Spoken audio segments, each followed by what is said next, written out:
नमस्कार मित्रों, स्वागत है आपका आपके चैनल A&A क्रिएशंस में। आज से आप लोगों के लिए हम लेकर आ रहे हैं हमारे धर्म ग्रंथ और पुराणों के किस्से, जिसे आप सुने और अपनी प्रतिक्रिया दें कि कैसी लगी आपको ये कहानियाँ। चूँकि अभी भादों का महीना चालू है, तो हम अपनी कहानियाँ गणेश पुराण से शुरू करते हैं। तो आइए हम गणेश जी का स्मरण करते हुए शुरू करते हैं गणेश पुराण का पहला अध्याय। राजा सोमकांत के चरित्र का वर्णन। पहला अध्याय।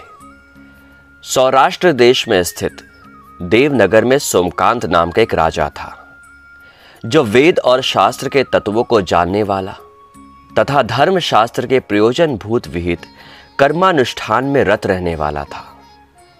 जब वो प्रस्थान करता तो 10 सहस्त्र गजारोही, उसके दुगने अर्थात 20 सहस्त्र अश्वारोही और 6000 रथारोही उसके साथ साथ चलते थे। साथ ही असंख्य पैदल सैनिक, आग्नेयास्त्रधारी तथा 2 तरकस धारण करने वाले धनुर्धारी भी उसके साथ होते थे। राजा सोमकांत ने अपनी बुद्धि से बृहस्पति को, धन संपत्ति से कुबेर को, क्षमा से पृथ्वी को और गांभीर्य से महासागर को जीत लिया था। उस राजा ने अपनी प्रकाशमयी आभा से सूर्य को और कांति से चंद्रमा को, प्रताप से अग्नि को और सौंदर्य से कामदेव को जीत लिया था। राजा के 5 मंत्री थे, जो बहुत शक्तिशाली, दृढ़ पराक्रमी, नीति शास्त्र के तत्वार्थ को जानने वाले और शत्रु राष्ट्र का ध्वंस करने वाले थे। उनके नाम क्रमशः रूपवान, विद्याधीश, क्षेमंकर, ज्ञानगम्य और सुबल था।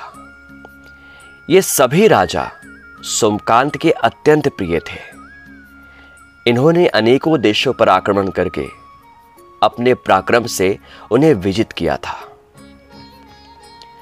राजा सोमकांत की सुधर्मा नामक गुणशालिनी पत्नी थी, जिसके रूप को देखकर रति, रंभा और तिलोत्मा भी लज्जित हो जाती थी।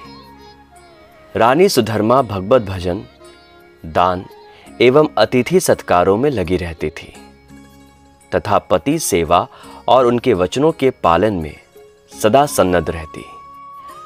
राजा रानी को हेमकंठ नाम वाला शुभ लक्षणों से युक्त पुत्र हुआ, जो 10,000 हाथियों के समान बलशाली, बुद्धिमान, पराक्रमी और शत्रुओं को संताप देने वाला था।